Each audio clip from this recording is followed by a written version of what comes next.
When 10-year-old Mia Parker went missing from her front yard, the entire community was shaken. But what nobody expected was how she would eventually escape, by using nothing but crayons, paper, and her will to survive. What started as a desperate abduction turned into a nationwide sensation when one celebrity's sharp eyes turned the tide. This is a story of bravery, heartbreak, and the power of art.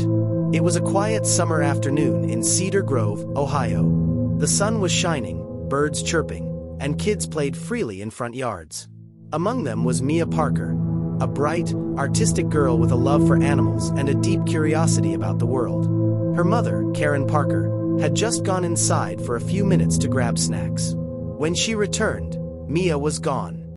At first, they thought she might have wandered off to a neighbor's yard. But minutes turned into an hour.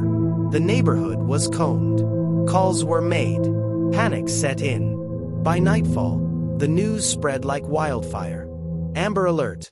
Missing girl in Cedar Grove. Mia's disappearance hit everyone hard.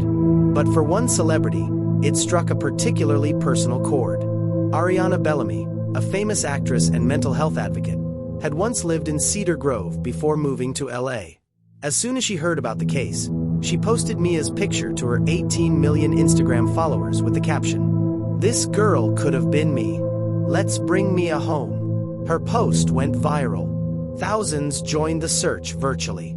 Clues poured in, but none solid. Meanwhile, Mia was living a nightmare. Mia awoke in a small, windowless room. Cold concrete floors. A single light bulb dangled from the ceiling. Her captor was a middle-aged man who called himself Uncle Nate. He pretended to be friendly, offering her food, crayons, and paper. But she wasn't allowed to leave. There were locks on the door. Cameras in the corners. He told her that her mother had sent her away because she didn't want her anymore. But Mia knew better. She remembered the warmth in her mom's hug, the bedtime stories, the smell of pancakes in the morning. She knew her mom would never abandon her. So she drew. She didn't just draw to pass the time. She drew to send a message. Mia remembered a documentary she had once seen about a kidnapped girl who left clues in her drawings. So, she started doing the same. Each day, she drew a house, a road, a van, street signs she caught glimpses of when Nate took her for air. She even drew a tattoo she saw on Nate's wrist, a snake wrapped around a rose. Every time he handed her paper, she'd hide a message. "Help me. Mom, I'm alive. Snake Tattoo Man. Red Barn. Highway 76. Then one day, Uncle Nate took her to a nearby diner, disguised in a hoodie and sunglasses. He let her eat a burger while he sat across the booth, making sure she didn't talk to anyone. She left behind her drawing on the placemat. That was the moment that changed everything. The drawing was found by a waitress named Julie, who initially thought it was just a child's scribble. But something about the words caught her attention. She posted it to Facebook with the caption, "Anyone else think this is a cry for help?" It went semi-viral. Within hours, it reached the inbox of Ariana Bellamy's assistant, who forwarded it directly to her. Ariana stared at the image.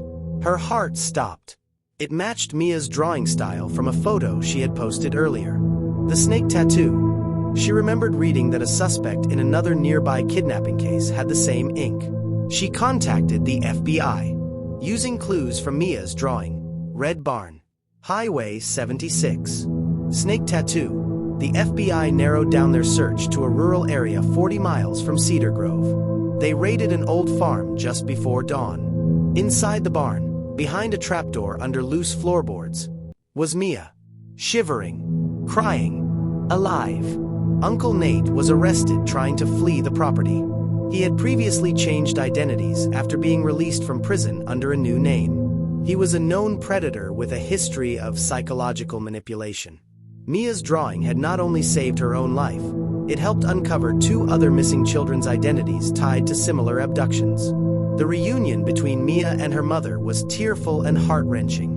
The nation watched as a fragile girl in a pink hoodie ran into her mother's arms on live TV.